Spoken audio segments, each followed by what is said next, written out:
بلوچستان میں کیا پوزیشن ہوگی, اور کے پی جو ان کا ہمیشہ سے گڑ رہا وہاں سے کون سے نئے دھڑے آنے کے بعد پاکستان تحریک انصاف کیا سروائیو کرے گی یا نہیں کرے گی. خان صاحب نے آج ان تمام خدشات کا یہ جواب بھی دے دیا, اور وہ یہ کہتے ہیں کہ الیکشن میں پاکستان تحریک انصاف کلین سویپ کرے گی, اور انہوں نے ریزننگ کیا پیش کی ہے, ریشنل اس کے پیچھے کیا ہے. خان صاحب یہ کہتے ہیں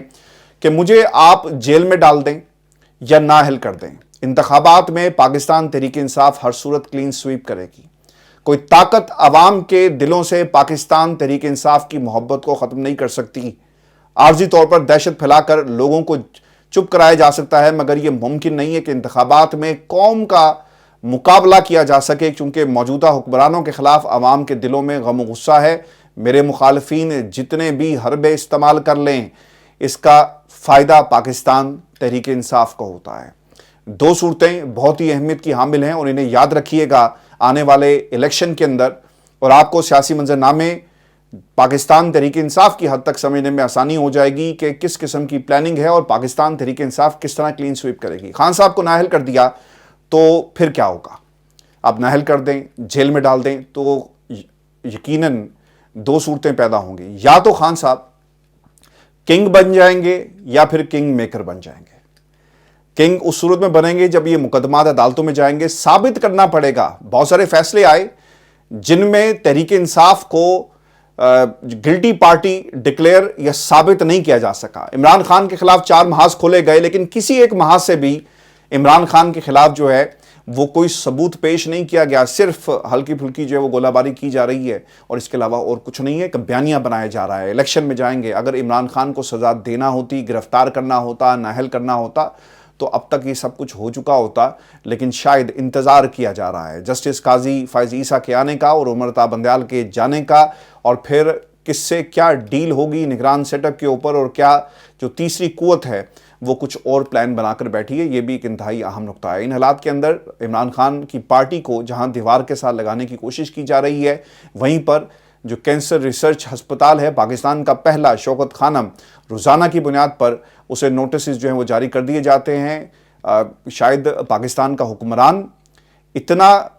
ظالم ہو گیا کہ جس ہسپتال سے ہزاروں لوگوں کا علاج ہوتا ہے, جہاں سے کئی ہزار لوگ آج تک اپنا علاج جو ہے کروا چکے, آپ ایسے ہسپتال کے گرد جو ہے وہ گھیرا تنگ کر رہے ہیں, اور ثابت یہ کرنا چاہتے ہیں کہ جناب جو پیسہ باہر سے آتا ہے یہ ہسپتال پر خرچ نہیں ہو رہا, بلکہ اس سے کہیں اور جو ہے وہ فائدہ حاصل کیا جا رہا ہے. یہ اسٹیبلش جو ہے وہ کرنے کی کوشش کی جا رہی ہے. ویورز, ان حالات کے اندر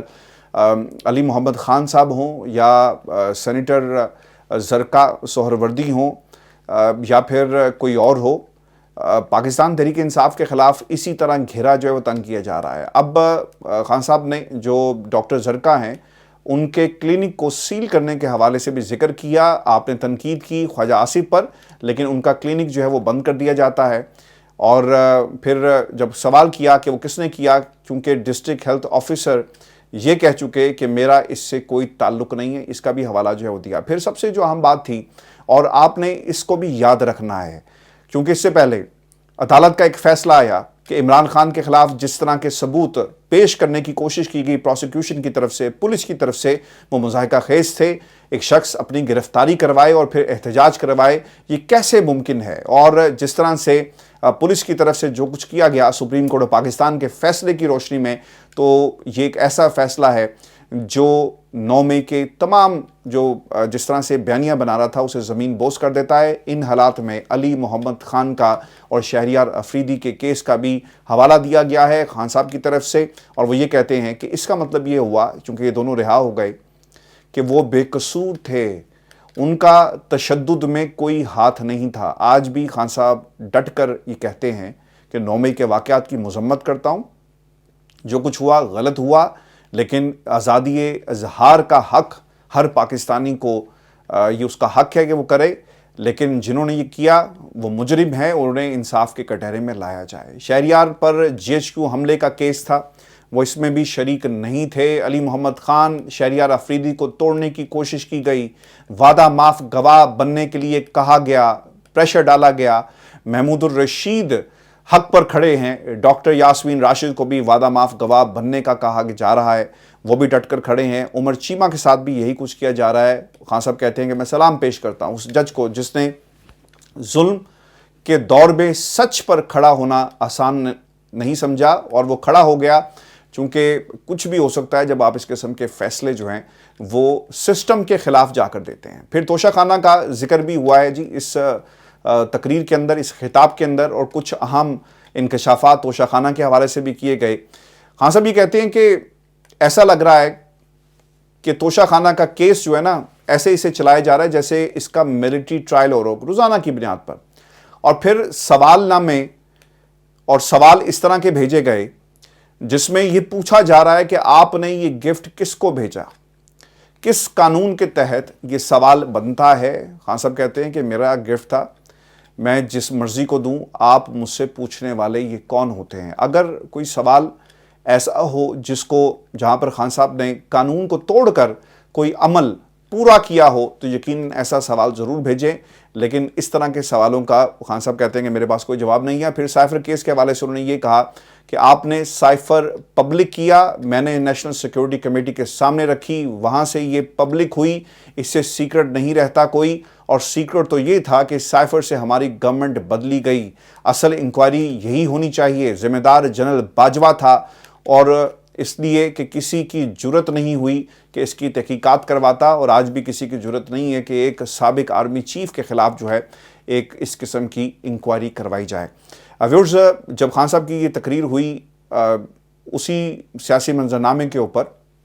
نگران وزیر اعظم کون ہوگا، دوسری طرف حکومت جو ہے یہ کھیل کھیل رہی ہے۔ نگران وزیر اعظم کہیں دبئی میں گمشدہ ہے، لاپتہ ہے، اور وہاں سے وہ نکل نہیں رہا۔ دبئی ملاقات کا جو حال احوال ہے وہ بھی اب سامنے آ چکا ہے، اور دبئی میٹنگ کے حوالے سے کچھ انکشافات بھی ہوئے ہیں۔ جس طرح جب پی ڈی ایم حکومت پچھلے سال آئی تو یہ کیا سرائی کی جا رہی تھی کہ کچھ ہی عرصے بعد معاشی ایمرجنسی لگا دی جائے گی، اور بار بار یہ کہا جا رہا تھا کہ ہمارے حالات ایسے نہیں ہیں، ہمیں ملک کو بچانا ہے۔ ملک کو تو نہیں یہ بچا سکے، یہ اپنے گھروں کو اور اپنی سیاست کو بچانے کی انہوں نے ناکام کوشش جو ہے وہ ضرور کی ہے، کیونکہ ابھی فیصلہ عوام کی عدالت سے آنا باقی ہے۔ بلکہ اسی طرح اب بھی یہ آپشن موجود ہے۔ نواز شریف اور آصف علی زرداری کے درمیان طویل بیٹھک ہوئی ہے جی، اور پیر کی رات کو یہ بیٹھک ہوئی، بتایا جا رہا ہے جو رپورٹ ہوئی ہے پاکستان کے میڈیا کے اوپر، اور ان مشاورتی اسے اجلاس کہیں، مشاورت کی بیٹھک کہیں، تقریباً 2.5 گھنٹے تک یہ جاری رہی، اور یہ میٹنگ جو ہے دبئی کے ایک ہوٹل کے میٹنگ روم میں اسے کیا گیا۔ دبئی میں موجود سیاسی بیٹھک میں ملک میں معاشی ایمرجنسی پر بھی گفتگو ہوئی ہے، جس کے تحت الیکشن کو 6 ماہ کے لیے مؤخر کرنے کے امکانات پر بھی گفتگو کی گئی ہے، اور یہ دونوں طرف سے بات کی جا رہی ہے۔ چونکہ یہ سوٹ کرتا ہے نواز شریف صاحب کو، یہ شاید سوٹ نہ کرتا ہو آصف علی زرداری کو، لیکن میری کچھ لوگوں سے پاکستان پیپلز پارٹی میں یہ بات ہوئی، اور میں نے یہی سوال ان کے سامنے جب رکھا تو انہوں نے مجھے آگے سے کہا کہ جناب کیوں سوٹ نہیں کرتا آصف علی زرداری صاحب کو، جو وہ چاہتے ہیں اگر دے دیا جائے تو یہ ان کو بالکل سوٹ کرتا ہے۔ اور پھر ویورز، ان حالات میں آپ کو یہ بھی یاد رکھنا ہوگا، آصف علی زرداری صاحب اور نواز شریف صاحب اگر 6 ماہ کے لیے کچھ ایسا نظام اور نگران حکومت کو وقت دے دیتے ہیں، کیونکہ پریشر یہیں سے آنا ہے کہ ہمیں انتخابات میں جانا چاہیے، اور اگر یہ پیچھے ہٹ جاتے ہیں تو پھر یقیناً جو ملک کا صدر ہے وہ عارف علوی صاحب رہیں گے، تو پھر ان کی کیا پوزیشن ہوگی، اور پھر اگر یہی پوزیشن یعنی صدر کی پوزیشن جو ہے وہ پلیٹ میں رکھ کر یا کوئی بڑی وزارت جو ہے وہ آصف علی زرداری صاحب کو دے دی جاتی ہے تو یقیناً یہ بات مانی جا سکے گی۔ اس مشاورتی اجلاس کے اندر کسی معاشی ماہر کی نگران وزیر اعظم بننے پر بھی بہت زور دیا گیا، کیونکہ نون لیگ یہ سمجھتی ہے کہ اگر ہم اپنا سیاسی کیپٹل داؤ پر لگاتے ہیں اور اپنا وزیر اعظم لگا کر مشکل حالات اور مشکل فیصلے کرتے ہیں تو شاید پاکستان پیپلز پارٹی کو بھی آگے بڑھنا چاہیے، اور الیکشن جس سے ہم چاہتے ہیں کہ کچھ وقت کے لیے ملتوی ہو جائیں، آپ ہمارا ساتھ دیں۔ مگر آصف علی زرداری ملک میں فوری انتخابات کے بعد معاشی بہتری کے لیے اقدامات پر ڈٹے ہوئے ہیں۔ گھنٹوں کی مشاورت میں کئی نام زیر بحث آئے، خصوصاً جنوبی پنجاب سے تعلق رکھنے والی غیر سیاسی شخصیت پر طویل سیشن ہوا، مگر حتمی فیصلہ ابھی تک نہیں ہو سکا۔ ادھر پاکستان میں بھی سیاسی درجہ حرارت اپنے عروج پر ہے، نگران سیٹ اپ پر مشاورت جاری ہے۔ شہباز شریف نے پاکستان ڈیموکریٹک موومنٹ کے سربراہ فضل الرحمان سے نگران سیٹ اپ پر مشاورت کی ہے، اور رانا ثناء اللہ نے رات ہی یہ کہہ دیا تھا کہ تجویز ہے کہ ٹیکنوکریٹ یا ریٹائرڈ جج کو نگران وزیر اعظم نہیں ہونا چاہیے، چونکہ ٹیکنوکریٹ کبھی نیوٹرل نہیں ہوتے۔ وہ کہنا یہ چاہ رہے ہیں کیونکہ ان حضرات کا کوئی سیاسی سٹیک نہیں ہوتا، لہٰذا انہوں نے عوام کے درمیان بھی نہیں جانا، تو فیصلے کرنے میں شاید انہیں ویسی دشواری نہ ہو، اور جو کہیں سے حکم آئے گا یہ اس کے اوپر مینوون جو ہے وہ عمل کرتے رہیں گے۔ اب ایک طرف نواز شریف بضد ہیں کہ نگران وزیر اعظم ایسا بندہ ہو جو کہ معاشی معاملات کا علم رکھتا ہو، تو دوسری طرف رانا ثناء اللہ کہتے ہیں کہ نگران وزیر اعظم سیاستدان ہونا چاہیے، یعنی نواز شریف نے ابھی تک اپنے پتے اپنے قریبی رہنماؤں کو بھی نہیں دکھائے، اور شاید آخری وقت پر جا کر جو ہے یہ اپنے پتے ریویل کریں گے۔ لیکن ویورز آپ کو بتا دیں کہ نگران وزیر اعظم کے لیے 10 نام جو پنڈی کا کیا رد عمل ہو سکتا ہے ممکنہ طور پر، یہ بھی ایک انتہائی اہم سوال ہے، چونکہ 10 نام جو ہیں وہ تیار کیے گئے ہیں، اور پھر نواز شریف کیا راول پنڈی کو یہ نام خود دیں گے؟ اب میں آپ کو بتا دیتا ہوں کہ پاکستان پیپلز پارٹی فیصل کریم کنڈی صاحب نے یہ انکشاف کیا ہے کہ نگران وزیر اعظم کے لیے 5 نام پیپلز پارٹی اور مسلم لیگ نون کی کمیٹی نے شیئر کر دی ہیں، یعنی دونوں طرف سے یہ نام آ گئے، اور وہ یہ بھی کہتے ہیں کہ نگران حکومت کا کام صرف الیکشن کرانا ہے۔ لیڈرشپ اور دیگر پارٹیوں سے مشاورت کے بعد نگران وزیر اعظم بنے گا۔ قانونی طور پر شہباز شریف نگران وزیر اعظم کی تعیناتی کے لیے اپوزیشن لیڈر راجہ ریاض سے مشاورت کے پابند ہیں۔ آرمی ایکٹ اور الیکشن ایکٹ کے حوالے سے وہ کہتے ہیں کہ نون لیگ بل براہ راست پارلیمنٹ میں لائی، ہمیں اعتماد میں نہیں لیا گیا، جس کی وجہ سے رضا ربانی صاحب نے احتجاجاً واک آؤٹ کیا، اور پاکستان پیپلز پارٹی نگران حکومت کو منتخب حکومت جیسے اختیارات دینے کے حق میں بالکل بھی نہیں ہے۔ نون لیگ نگران وزیر اعظم کے حوالے سے کیا کہتی ہے؟ ویورز، ایاز صادق صاحب جو ہیں اسپوکس پرسن کے طور پہ سامنے آئے، اور انہوں نے یہ کہا کہ جس پر کوئی انگلی نہیں اٹھائے گا وہی ہمارا نگران وزیر اعظم ہوگا۔ مجھے کسی ایسی بحث کا نہیں پتا جس میں اسحاق ڈار کا نام نگران وزیر اعظم کے لیے آیا ہو۔ وہ کہتے ہیں کہ نگران وزیر اعظم سے متعلق ابھی تک کسی کے نام پر بحث نہیں ہوئی، تاہم اس کے لیے اتحادی جماعتیں بیٹھ کر نام پر بحث کریں گی، فائنلائز کیا جائے گا۔ اور وہ یہ بھی کہتے ہیں کہ نگران حکومت کو اس لیے اختیارات دے رہے ہیں تاکہ کام چلتا رہے۔ IMF، ورلڈ بینک اور فلڈ سے متعلق معاملات چلانے کے لیے اقدامات کر رہے ہیں۔ نگران سیٹ اپ میں چلنے والی چیزوں کو ہینڈل کرنے کے لیے اختیارات دے رہے ہیں۔ اسمبلی میں PTI کی خواتین سے متعلق جو ریمارکس تھے اس کے اوپر بھی انہوں نے کہا کہ مجھے بہت دکھ ہے۔ چلیں کم از کم خواجہ آصف صاحب کو جو انہوں نے خواجہ آصف صاحب نے تو خیر انکار کر دیا، انہیں کوئی دکھ نہیں تھا، لیکن ویورز اب نام جو ہیں وہ 5 آ گئے پاکستان پیپلز پارٹی کی طرف سے بھی اور پھر نون لیگ کی طرف سے بھی، اور دونوں جو کیمپس ہیں ان کا ذہن بھی آپ کے سامنے کافی حد تک جو ہے کلیئر ہو چکا ہوگا، لیکن ابھی بھی اعلان جو ہے وہ نواز شریف نے کرنا ہے، اور یہ اعلان وہ اسٹیبلشمنٹ کے سامنے کریں گے، اور پھر یہ بھی دیکھنا ہوگا چونکہ صحافی محسن بیگ صاحب ہیں وہ یہ کہتے ہیں کہ اصل نام کہیں اور سے آئے گا اور سب دیکھتے رہ جائیں گے، اور ابھی بہت ساری جو ہے وہ کیس رائیاں کی جا رہی ہیں، تبصرے کیے جا رہے ہیں، ملاقاتیں ہو رہی ہیں، لیکن نام جو ہیں وہ ابھی بھی متنازع ہیں۔ یہ 5 نام دیے گئے، لیکن اصل فیصلہ کہیں اور سے آنا ہے، اور وہیں سے یہ نام جو ہے جب آئے گا تو تمام لوگوں کو یہ نام جو ہے ماننا پڑے گا۔ جمہوریت جب نام کہیں اور سے فائنلائز کیا جائے گا تو ڈیموکریسی اس ڈرامے کو بند کریں، اور ملک جو لوگ چلا رہے ہیں ان کے حوالے کیا جائے۔ PDM بنا لیں، پاکستان کی سیاست سے عمران خان کو مائنس کریں، اقتدار تک پہنچنے کے لیے چھوٹے گروپس بنائیں، لیکن جمہوریت کا کم از کم جو ہے یہ ناٹک، یہ ڈرامہ جو ہے پاکستان میں اب بند ہونا چاہیے، چونکہ جمہوریت یہ نہیں ہے، یہ خاندانوں کی حکومت ہے، اور ان کے بیربل جو ہیں پارلیمنٹ میں بیٹھ کر اپنے اس اقتدار کو طول دیتے ہیں کسی کی مدد سے۔ ویورز، نواز شریف صاحب پاکستان نہیں آئے، لیکن اب وہ یورپ چلے گئے ہیں، اور نواز شریف تقریباً 2 ہفتے تک یورپ میں قیام کریں گے، اور کہا یہ جا رہا ہے کہ ان کے ہمراہ ان کے خاندان کے لوگ بھی ہیں، اور پھر نون لیگ کے قائد اپنے دورے کے دوران یورپی ممالک جائیں گے، اور جس طرح سے یہ خبر پاکستان کے میڈیا میں لگائی گئی ہے ایسے جیسے کوئی سربراہ مملکت یا کسی ریاست کا جو بادشاہ ہے وہ اپنے دورے پر ان ممالک میں جا رہا ہے، لیکن نتیجہ جو ہے وہ نگران حکومت کا یا نگران وزیر اعظم کا نہیں نکل سکا، اور یہ نگران وزیر اعظم کہیں دبئی میں گم ہو گیا، اور اب یہ نواز شریف صاحب یہ اپنے ساتھ نام لے کر جو ہے وہ یورپ کی یاترا پر جو ہے وہ نکل چکے ہیں، ختم کر دیا گیا ہے۔ ویورز، یہ شو تھا آج کا ہمارا، اپنے کمنٹس بھیجیے گا، چینل کو ضرور سبسکرائب کریں، اجازت دیجیے، اللہ نے کے بعد۔